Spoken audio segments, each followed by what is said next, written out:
আসসালামু আলাইকুম গাইজ, আমি মোহাম্মদ মোহন আলী। আমার চাকরি চলে যাওয়ার পরে আমি ঢাকায় আজিমপুর ছিলাম।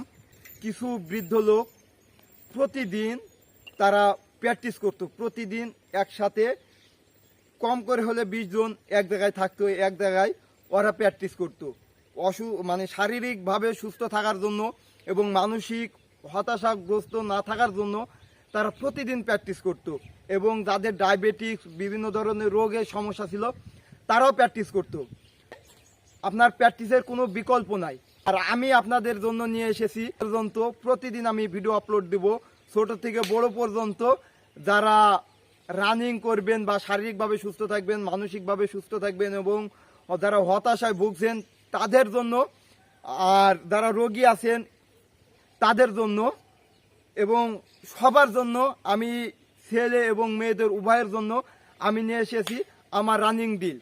বা আপনারা সকালে কিভাবে আপনাদের কার্যক্রম শুরু করবেন এবং সন্ধ্যা পর্যন্ত কিভাবে শেষ করবেন, আমি আপনাদেরকে এগুলাই শেখাবো আমার ভিডিওর মাধ্যমে।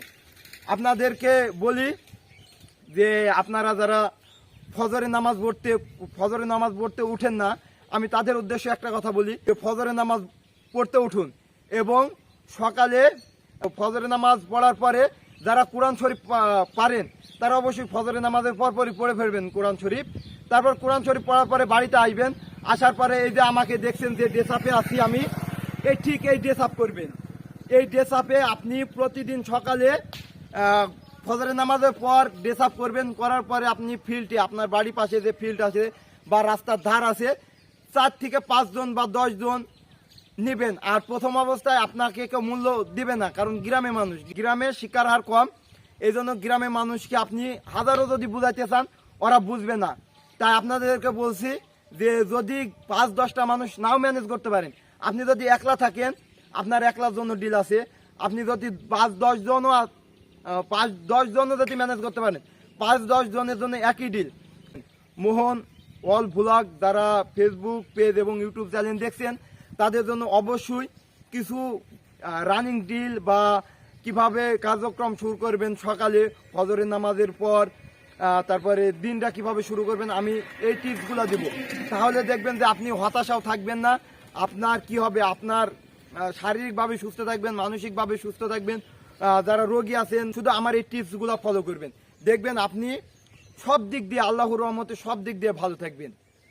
তো কথা না বাড়িয়ে আমি আমার শুরু করছি। যেসব আমি ডিল আজিমপুর সরকারি কলোনিতে যেসব ডিলগুলো মুরব্বীদের দেখছি এবং আমি বিজিবির থেকে যে ডিলগুলো শিখেছি, আমি আপনাদের ওই সব ডিলগুলো শিখাবো। এবং আপনারা আল্লাহর রহমতে শারীরিক এবং মানসিক বা হতাশাগ্রস্ত বা রোগী যারা যে অবস্থায় আছেন, ইনশাল্লাহ এগুলা ফলো করবেন। দেখবেন যে এই প্র্যাকটিসগুলো ফলো করবেন, দেখবেন যে আপনারা অনেকটাই আল্লাহর রহমতে অনেকটাই আপনারা সুস্থ থাকবেন এবং প্রত্যেকটা মানুষ ইনশাল্লাহ ভালোভাবে একদম ফিট বডি নিয়ে আপনারা সব জায়গায় ঘুরতে পারবেন।